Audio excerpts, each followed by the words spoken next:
Hey, what's up guys and welcome to the channel. Do you want to know how to learn the English language completely on your own without having to leave your home or your apartment? Good, because in this video I'm going to show you top 10 tips that are going to transform your English completely. All you have to do is just click subscribe and click the bell so you don't miss out on a single lesson on this channel. And now, let's get started. A lot of people tell me that they really want to improve their English, but they just don't know where to start. And I have the solution for you. First of all, you have to know your level.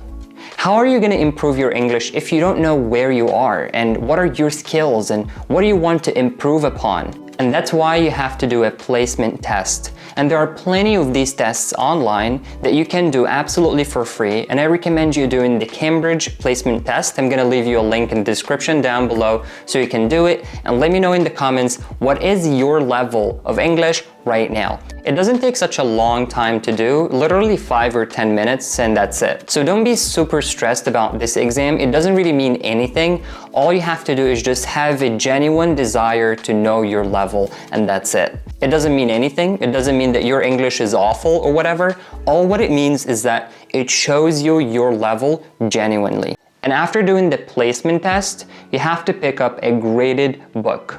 A graded book is a book that shows you where to start, and it gives you everything according to a system. And you work on the 4 English skills simultaneously, which means at the same time. So it works on reading, writing, listening, and speaking all at the same time. And the reason why I recommend you working according to a graded book is that it gives you everything you need according to a plan and the system. And these 2 things are what you exactly need at the start. You don't need to look for grammar materials or vocabulary or pronunciation. Everything is put together for you, exactly for your level, and I find this extremely useful. One of the books that I recommend you using according to your level is American English File.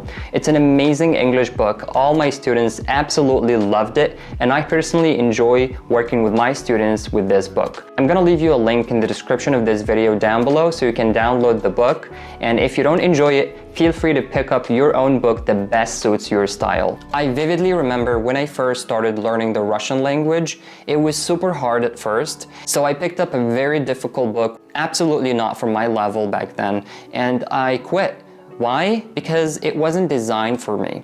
In my opinion, every language has a system, and we better work according to this or that system in the beginning. And then later, if we want to read articles, watch movies or TV shows or whatever, it's going to be much easier to do that once we're over the beginner phase. And tip number 3 is figure out your best time to learn English. One of the common mistakes that a lot of people tend to make is they usually study English at a time when they aren't really feeling comfortable or enthusiastic enough about the subject. If you don't feel in the mood or you're not enjoying it, then it's not the right time to do so. You have to be comfortable, relaxed, and happy in order to absorb as much as possible. So what I want you to do is essentially ask yourself a very simple question. Am I a morning, afternoon, or a night person? And according to that question, once you answer it, you're gonna find out about your best time. As for me, I like to study English at the start of the day, usually at 8 a.m. And the reason why I do that is at this time I feel fully concentrated and enthusiastic about learning English. And I recommend you scheduling the time in advance. One of the most common problems that everybody faces up to is procrastination. And let's be honest, everybody procrastinates from time to time. But in order to avoid that, at least as much as possible, you have to schedule the time in advance so that you don't have to go through the pain of getting up, picking up a pencil and a paper, and starting to study English. So tell me in the comments, what is your best time to start learning English or any other language? And tip number 4 is keep notes of the vocabulary that you're learning. One of the most useful and powerful tools for your fluency is to take notes of every single word you might come across. I didn't do this deliberately when I first started learning English. I always did this just out of curiosity. I just wanted to learn these words. So whenever I was watching a movie, I would just stop and pause in the middle of the sentence and then go to an English dictionary to find out about this or that word, which helped me improve my vocabulary very fast. And I still use this tip to this day. So I recommend you using an English dictionary to improve your vocabulary very quickly. I'm gonna leave links to Longman and Cambridge dictionaries in the description of this video, so feel free to check them out and use them every day. And when you practice any new vocabulary that you've learned, you better use real-life examples that you're likely to use in your daily life. And tip number 5 is make mistakes. That might sound a little bit weird at first, but think about it. How are you going to learn the language without being okay with being corrected? Which is okay. You don't have to take it personally or to think that maybe because someone is correcting you that they are being condescending or they are looking down at you or anything. That's absolutely untrue. People love to help and they love to correct other people, which is absolutely fine. If you want to correct other people as well, that's absolutely fine. Don't be shy to do that. As long as you do it respectfully, no problem at all. When I first started learning English, I was so excited about making mistakes, and whenever I couldn't use a word correctly or I was worried about a grammar rule or an idiom, I would deliberately make a mistake in front of other people so they could correct me, and I would take notes immediately right after that. So changing your mindset about making mistakes is a no-brainer when it comes to learning languages. And never say sorry for my bad English. Your English is not bad and it's nothing to be sorry for. You just didn't have the right opportunity to learn this language, and now that you're improving it, you should be absolutely proud of it. So never use this phrase ever in front of anyone. And tip number 6 is change the language on your phone from your native language to the English language. And the reason why you should do that is because it shows you that you're committed to learning English on a daily basis. And sometimes you would learn new words just from receiving notifications from English rather than from your native language. It's part of your day, part of your personality, and that is the way you start to improve it. And tip number 7 is watch movies in English. If there's one thing that can improve your English phenomenally quickly is watching movies in English. And always go for the movies that are interesting to you. You should not watch movies that are not interesting to you, because that way you're not going to enjoy learning English. And that is something that you don't have to do, because learning English should first and foremost be so enjoyable. And you should also watch movies that are subtitled in English, because that way you can read and listen at the same time, which is a great way to learn languages in general. I'm currently using this technique to learn Russian, and it's amazingly useful, more than you can imagine. So what you can do is just find movies with English subtitles, and that's it. And whenever you don't understand a word, an idiom, a phrase, or whatever, don't go to the dictionary to look it up immediately.